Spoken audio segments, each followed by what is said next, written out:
श्री स्वामी समर्थ वैशाली रेसिपीमध्ये आपलं स्वागत आहे।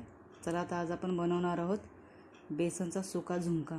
त्यासाठी मी ते साहित्य घेतले, बेसन घेतले वाटी, 4 कांदे घेतले छोटे, लसणाच्या पाकळ्या आणि मिरची, कोथिंबीर, कढीपत्ता।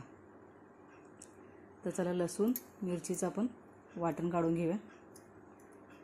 इकडे तेल घालून घेते कढईमध्ये।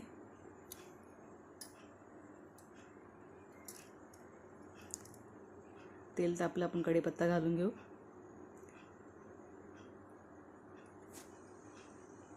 जिरा आणि मोहरी पण ॲड करून घेऊ याच्यामध्ये आपण।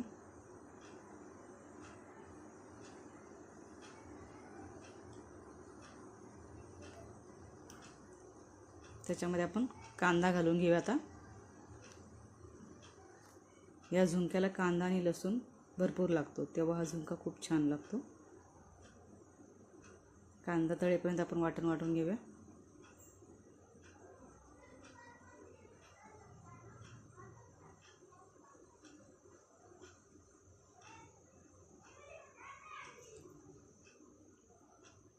वाटण झाले आपलं, वाटून घालून घेऊया याच्यामध्ये कोथिंबीर, हिरवी मिरची आणि लसूण आहे याच्यामध्ये वाटणामध्ये।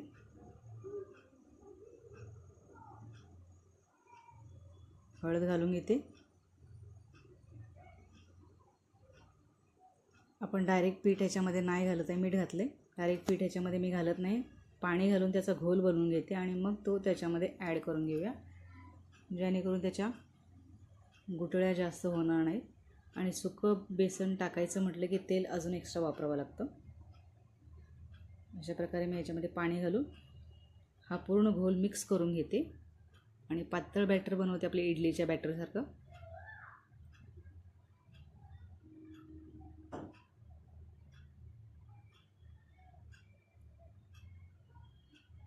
मिक्सरने हलवलं की त्याच्या गुठळ्या लवकर मोडतात।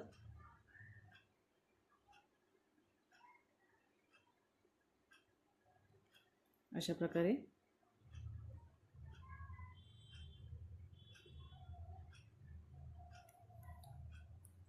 आपल्याला एक मोठा पेल्यावर पाणी लागलं असेल, त्यानंतर पाणी ॲड करायचं नाही आपल्याला। आता हा आपण गोल ओतून घेऊया याच्यामध्ये।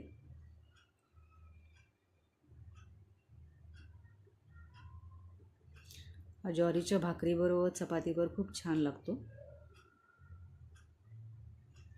सुका झुणका म्हणतात त्याला। काळ्या तव्यामध्ये केला ना की अजून उत्तम लागतो। काळ्या तव्याची चव त्याच्यामध्ये उतरते असं म्हटलं तरी चालेल।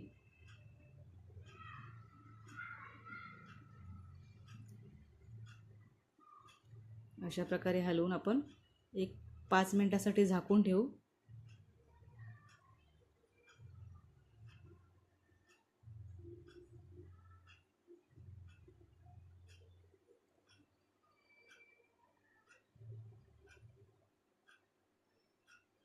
पाच मिनिटं झालेत, आपण एकदा पुन्हा एकदा ह्याला हलवून घेऊन पुन्हा एकदा 5 मिनिटासाठी वाफ काढून घेऊया। हा बघा, थोडासा आपल्याला अजून झाकून ठेवला की अजून थोडीशी वाफ काढूया। हा बघा, अशा प्रकारे सुटसुटीत झाला आहे हा 2 माणसाचा झुणका आहे अंदाजे। कोथिंबीर घालून घेऊया। कशी वाटली रेसिपी मला कमेंट करून सांगा आणि लाईक आणि सबस्क्राईब पण करा।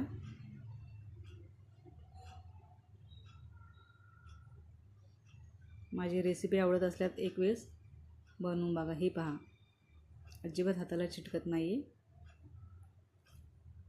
थँक्यू।